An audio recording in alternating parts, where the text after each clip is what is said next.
here we go. New day for Make It Stick. And what are we going to do? Well, you know what we're going to do. We're going to start out with our typical Ongi. See what flashcards we got. All right, we got one flashcard. It's like I knew that one. What are the 5 sections of chapter 1 and what are the 3 subsections within one of the sections? Claims we make in this book, empirical evidence versus lore, intuition, and theory. Knowledge not sufficient but necessary. Testing, dipstick versus learning. Learning tool, dipstick versus learning tool. I think it's versus. And then the takeaway. And then within empirical evidence versus theory, lore, intuition, we've got people misunderstand learning, early evidence, and illusions of knowing. Good, got it all right. It was versus. All right, there we are. Anki done. What did we do yesterday? We read the first section of the chapter 1.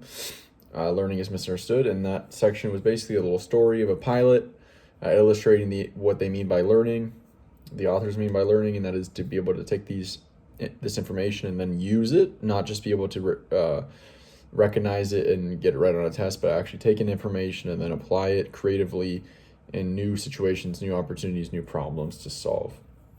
Okay? And also it illustrates the importance of learning in that story. This guy could have died if he was not able to use what he learned about flying and his plane specifically. It goes into, what else does it go into besides that little story? It talks about the three immutable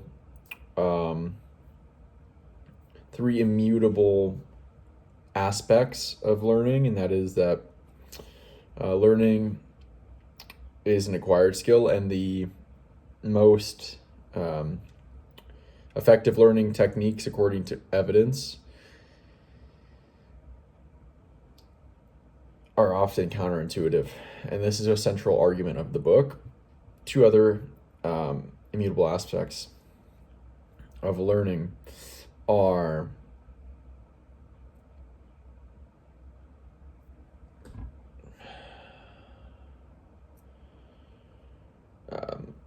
learning is required for living, essentially.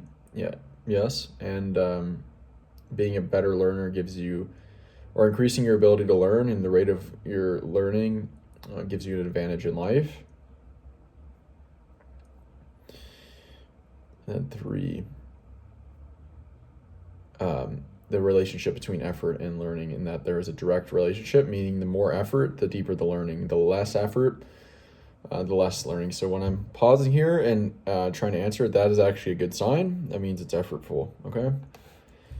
And I think I like to capture this because it helps me have the motivation to learn, but it also shows you, if you're watching this, how I actually go about learning live. And so you actually see the process, so you're not like, no one does this, I'm doing it. So, okay. And I may be missing something else,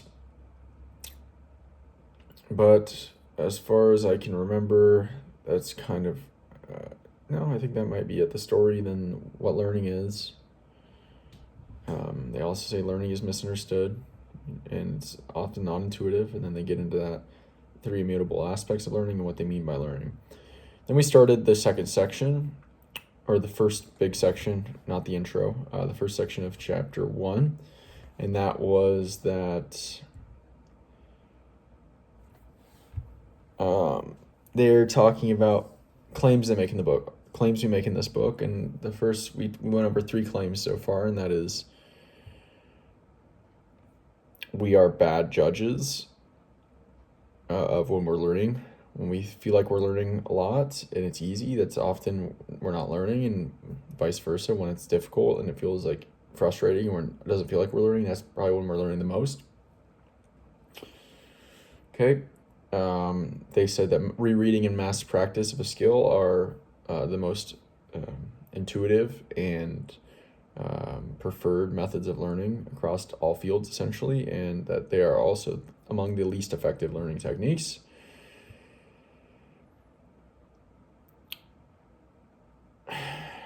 And what's the third claim they're going to make in this book?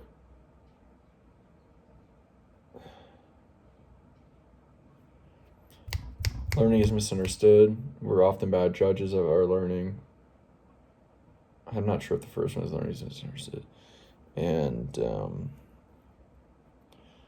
okay, that last one was the mass practice and rereading. Okay, now I'm going to check what I forgot.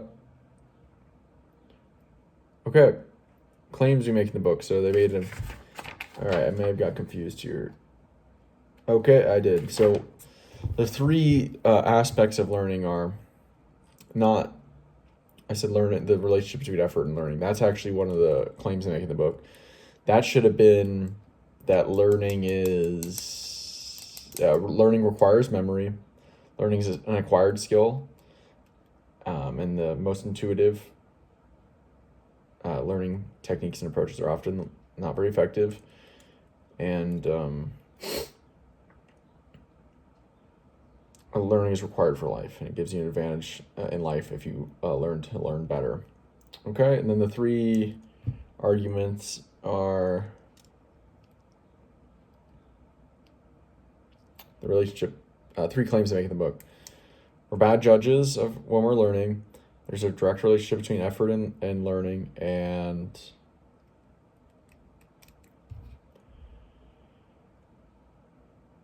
rereading and mass practice are largely ineffective. Okay, there we go. That took 7 minutes of warm up to get back, and now it's time to continue reading this next section.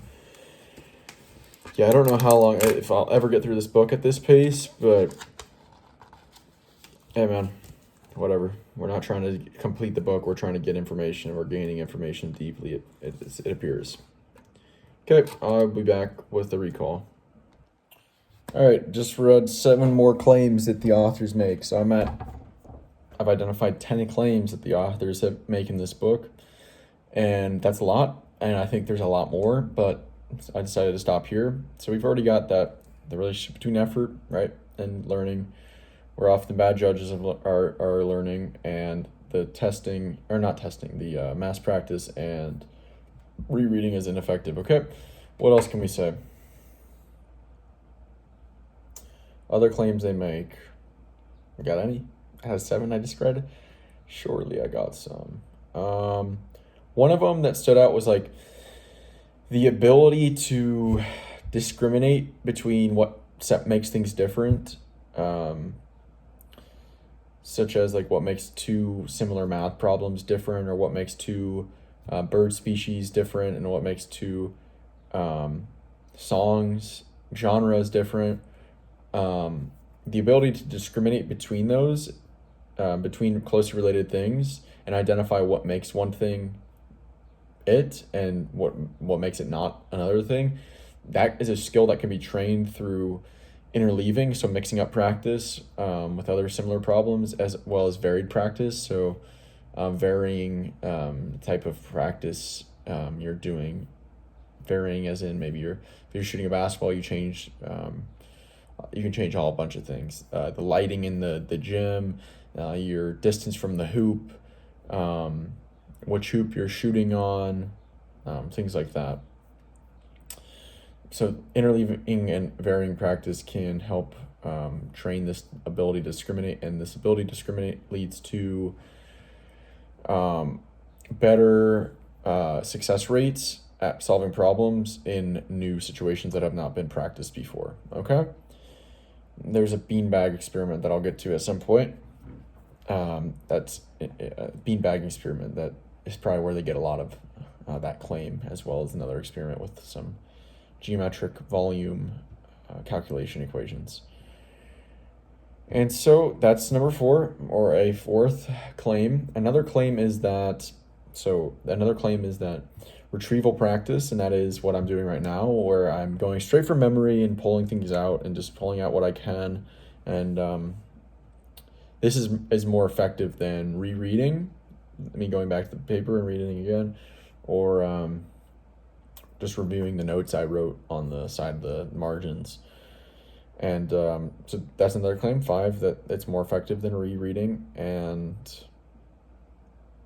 reviewing notes, which is much more common. So spacing out retrieval practice, as well as mixing in, like interleaving, mixing in other types of subjects or problems in between retrievals. That actually makes it more effortful. Ties back to that other claim. Makes it more effortful. It actually feels less productive, but it actually leads to deeper learning that is more longer lasting, and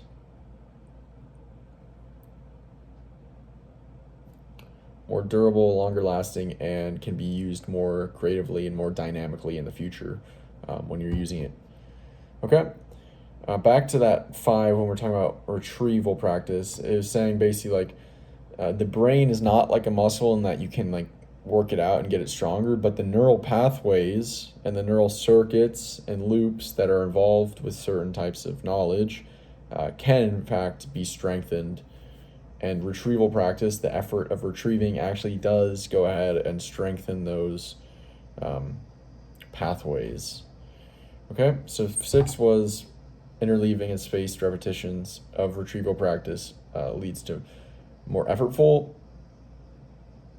practice that feels less productive, but it actually leads to longer lasting knowledge and more applicable, more easily, creatively, and dynamically used in the future. So now we're at 6. Missing 4. Missing 4 of these. What could I possibly be missing? Testing. So illusions of knowing. So we're all susceptible to illusions of our abilities, for better or worse. Like we think we're better than we are, or we're worse than we are. And that testing actually is one of the most effective ways to actually better calibrate our self-judgment of our abilities and avoid illusions of competence and illusions of knowledge or lack thereof. And avoid illusions of knowing, and also help us identify weaknesses, our weak areas. Okay, good stuff. Okay, and now there's 3 more that I'm missing. Well, we talked about a lot. Now I'm not. Let me go back and check, I guess, on.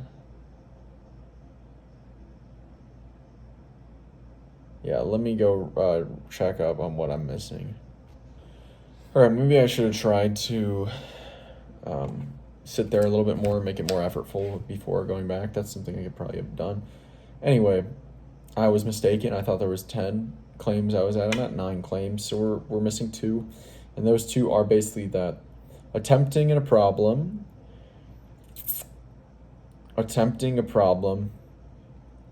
before being taught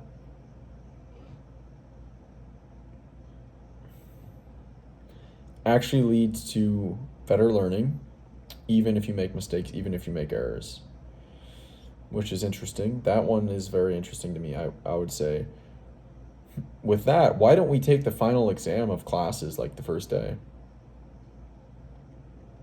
and actually make it for a grade or for some consequences where you're actually really trying? Maybe it's only 1% of the total grade or 2%. Maybe it's worth some bonus points. I think 1 or 2% would be better, because then you'd be like, I actually want to try. I actually want to get this right. And so you really put in your effort. And so you're not going to get much of it right? Because you haven't taken the class yet, but you're going to prime yourself for all this stuff that's kind of come. You're getting this stuff already starting to think about it subconsciously, build these neural structures. So interesting, very interesting. And then 9th, the 9th claim is going to be that learning styles, this idea, this lore of learning is that like everyone has different learning styles. Some people are kinesthetic, they need to touch things. Some people are visual, some people are verbal. Some people are auditory. And that going with your preferred learning style is actually going to lead to better learning, and tailoring learning styles to different learners based on what learning style they prefer is going to lead to better learning. And they say a claim is that is not supported by the science. Sticking with one learning style and resource type is not a good way or effective way to learn. And in fact, actually mixing it up and going broad, meaning doing a lot of different types of learning, multimodal, multisensory learning, where you're learning visually, auditorily, verbally, kinesthetically, but also retrieving, right? But mixing up different types of modes or sensory or types of resources is more effective than just sticking with your preferred learning resource. All right. Probably got a few more minutes. Let's go get like 3 more claims. All right, timer just went off, but I gotta be somewhere pretty quickly here. But let's talk about the last 2. So I got through 2 more claims. One of them is basically that there is no known limit to how much we can learn. Some people think the brain gets full, but the author said, and this is something about working memory, I would assume. They didn't use the term working memory. They said, if you're just doing mechanical repetitions of something, there is a limit to how much your brain can hold or how much you can hold in mind. And I'm just thinking maybe that means they're referring to how much information you can hold if you at one time with your working memory, something along those lines. But the claim is that if you practice elaboration, which is exactly what I'm doing now, it is basically retrieval, or it is using your own words to explain what you've just learned and how it makes sense, and connecting it to things you do understand and patterns you have observed in your own life. And elaboration is using your own words essentially and connecting it to things in your own life. I think that's a good way to say it, and I'm doing it right now. This is an example. Everything, all this whole video series on Make It Stick has been elaboration. It's been my own words. I'm not repeating anything they say, or very minimally. And so there's no limit to how much you could learn using this, and no known limit. And the other, what was the other one now? The other claim. Testing, it was testing, and then it was something, and then it was elaboration. This is the problem. I think it felt easy. I'm like, I know this, or I understand this, so this is quick. And then the elaboration was like, oh, there's some things I don't understand. That's interesting. And so that stuck with me. And the elaboration was a lot. There were a couple chapters on it. It was some examples of how you're connecting it to your real life and scientific things such as convection and radiation and the cooling effect of evaporation and stuff like this. And so where was I? We're at 11 claims and I'm missing one. I'm missing one claim.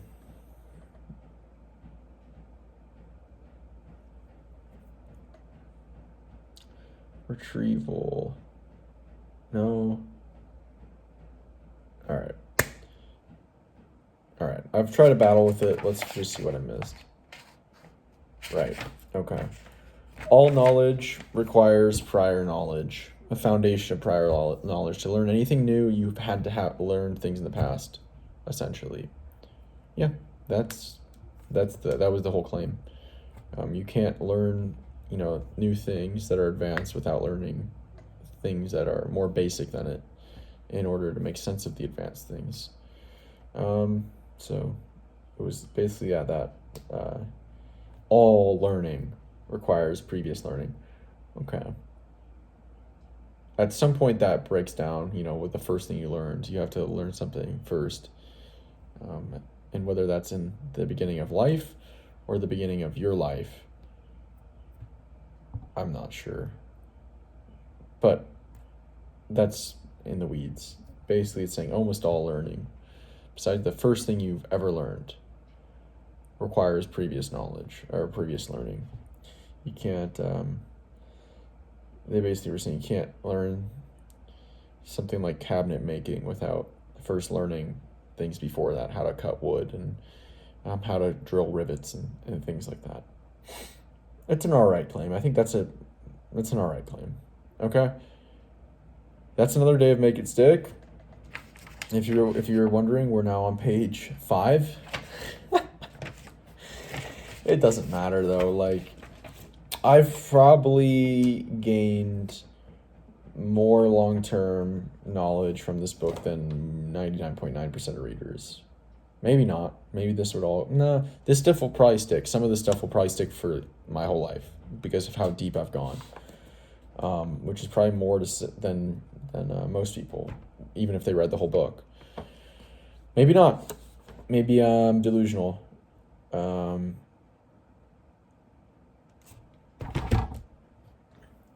There was going to be something I was going to say. But, yeah, I don't know now. Yeah, the whole point's not getting through the book. The whole point's extracting as much valuable information from it as possible. And so we are now like, yeah.